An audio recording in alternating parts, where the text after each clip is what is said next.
It seemed like a good idea at the time. I used to go to the Kawasaki Triples rally in the mid-80s, and a few guys would turn up on specials, and I liked the look of them. So I built a 4-cylinder in 1989, and it came third in the old Holborn Special of the Year competition in Ali Pali. And then obviously things developed from there, and the next bike I built was a triple, that's a 9-cylinder, and then I built the H2R replica, and then I built the inline 7. That's in America at the moment, and that was the best bike I ever built. Very reliable, very rideable. And then Alan Milnyard started building the 4s, and then he built the 5s, and I thought I'll just build that last bike to end it all. And I got into large aero engines, which is where you get Tinker Toy from. Tinker Toy was a flying fortress in the Second World War. Didn't end well for Tinker Toy. But Tinker Toy is actually, as it turned out, an American version of Meccano. So that's part of where the idea came from. So I was always interested in large multi-cylinder engines, and I thought, okay, what's the biggest engine I could get in a motorcycle frame in terms of number of cylinders? And really it works out at about 48. 3 banks of 8 each side. 9 was just getting a bit too long, because the bike wasn't built to ride, but I can reach the handlebars, and I have ridden it. But only for a couple of 100 yards, just to make sure, just to prove the point. So, and then height-wise, you can't really go any higher, and length-wise, that's about your limit. I've still got them on top of a wardrobe in my house. I made a cutout of a section, and I just pinned them on the wall, and that's all I did. That was the only design I did.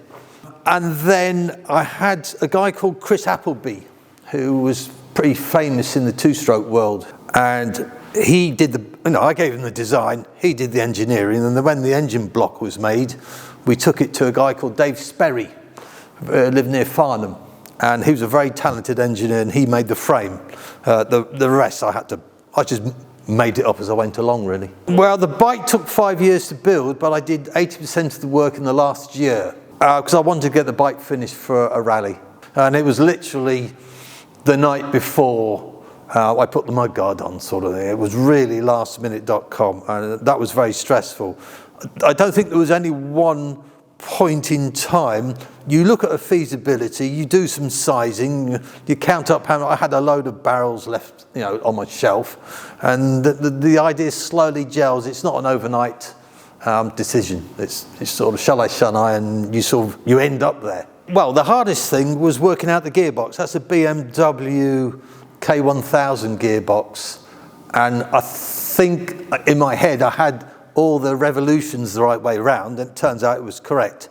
That was more luck than design. I bought the whole bike and cut it up, and it just fitted well. You can see it looks as if it was all designed over many hours, but it wasn't. It was just, will that fit? Yeah, bolt it on. As a project, I built a bank of 8 and had it mounted on the bench, and I had a large car starter on it, and that was more than big enough, but an electric, there was nowhere to put a battery. So originally, we put a donkey engine on it, but originally it was a 50cc moped engine. It just started it. So I took it back to Chris Appleby, and he put a 125 on it, which is a lot better. When we first tried to start it at Chris Appleby's, it was just a basic engine, it wasn't on wheels. I can remember it to this day. We didn't have any exhaust on it. And when it fired up, the first thing Chris Appleby shouted out was Lancaster. It did sound like a Lancaster. And then I knew I had a lot of work to do. The hardest thing to make on this bike are these exhaust headers. They're all made by hand, all in bits. And even the collars, everything I made. But as you tried to weld them together, they'd all twist and, banana. So you had to bolt them all in and cut them. Each one's cut and then re-welded.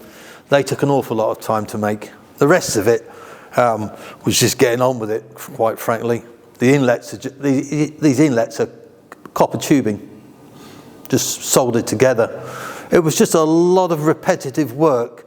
The distributors, each bank has a distributor on the end, and they're actually Jaguar V8 distributors. but I had to machine the rotor arms and the interrupter plate holders. It was quite a lot of fine work. And of course, this is my piece de resistance, which is the throttle grip. I machined that out of a solid lump. It's just self-taught over the years. Started at 14 with an Anchormatic moped. Well, actually, I started at 13 with the BSA C11G, which I never got running properly because I didn't know it was meant to have a needle jet in the carb. I've always liked playing with bikes, but this was really the bike to end it all, but then I went and built the electric bike as well. Okay, so for the first rally, I had some friends had to come around because my house is up on the slope. I had some friends came around and they helped me manhandle it down the slope, but that was torturous. And then I used to have a winch in the back of the van which would pull it. I had one of those full pull-out ramps that you needed for a motorbike shop, and we would winch it up. And then when I got to the rally, I had loads of people there to help me get it out, which is why, and that was a nightmare. So logistically speaking, I ended up building one of these trolleys, which is down there. You'll see it later, and that makes it quite easy to push around. It's like a shopping trolley. Yes, it was quite a reception. But there wasn't I was only about 30 or 40 people there. And then I put it in the back of the shed for years until I opened the motorbike shop, and we had it in the bike shop for until I closed the bike shop. I actually went to the back and then we put it in the front as a showpiece. No, I put it on eBay for a bit of advertising with a reserve of $250,000. I didn't quite get there. But it had a lot of views and it got a feature in Motorcycle News, and there was a bit of publicity for the bike shop, and it's in the Guinness Book of Records. The first 4 years were fairly slow pace, fairly simple, and then when I sort of set the target to finish it in a year, it was a lot of late nights, as you would imagine, 1 o'clock in the morning, the wife, you're not going to the shed again, are you? Which is quite reasonable, and you probably didn't spend as much time with your family as you should have done. There's all those sort of things which anyone who builds bikes or cars or anything that matter would be aware of. But the last sort of 3 or 4 months were very taxing because I did have to rely on some other people to do other things, and they weren't always quite as reliable or timely as expected. So my whole program was compressed, and the lawn didn't get cut, the kids didn't go swimming. It was and by the time I'd finished it, I was just that fed up with it.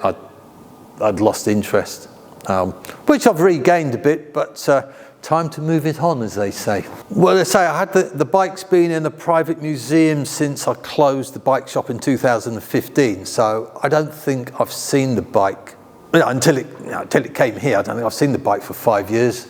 I didn't have the space for it. I wasn't going to ride it. I had nowhere to store it. Get rid, basically. Once you turn the corner and you've got it built, and I think the last piece I was waiting was the front mudguard.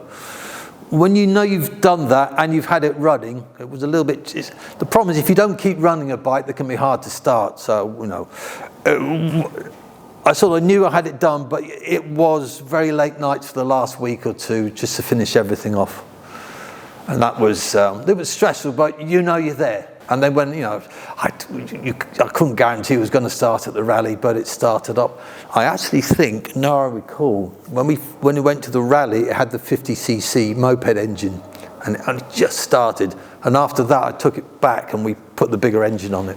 Oh, yeah, I took it to quite a few shows. We also, I think I took it to Stafford once. And some local shows I used to take it to try and advertise the bike shop, but it was always a bit of a palaver, and as we've discussed, the same old questions every time, and I never got an order for another one. They assume Alan Milnyard built it, and I've known Alan for a very long time. He's a highly skilled engineer, way more skilled than me, but I was going to say he wouldn't be so stupid as to build a 48 cylinder, but he has built some pretty crazy bikes. So hats off to him. And if they want to think it's an Alan Milnyard bike, I really don't mind. It's not. I was never interested in recognition per se. And neither is Alan. He just enjoys what he does, and he's all over Facebook at the moment. But he gave me the contact details for a few museums where I was trying to pass the bike to, free of charge, quite frankly, even the Haynes Museum. But I first met him through the Triples Club because he used to build cranks. I really only rode it in a straight line. Just 'cause I knew the bike was going into the museum. I knew that would be it. And it was outside the bike shop. I was there on a Sunday. I had my mechanic film it. Started easily. It went pretty well. The problem is I didn't have any brake fluid in the front brake. So if you watch the video, I had to turn it off before I hit the wall. And the number plate came off for some reason. I don't know why. It was a part of my life at the time. And you move on. So my interest in motorcycles is not what it was. My interest in building stuff is not what it was. Yes, do you want to see it? We can look at it later. I'll do a little. You've got a tattoo? I've got a tattoo here of the fire. I was hoping for your ass you could please stomach. No, it's not actually the firing order. I was drunk in Derby, and I went to a tattoo shop, and I just wrote out 1 to 48 randomly, and had it tattooed. And I was at the rally one year, and some bloke pointed out, "You got 2 26s." But I always wanted a tattoo. It just represented a time of my life where, I had a very large workshop at the bottom of the garden, and it seemed like a good idea at the time. That's all I can really say.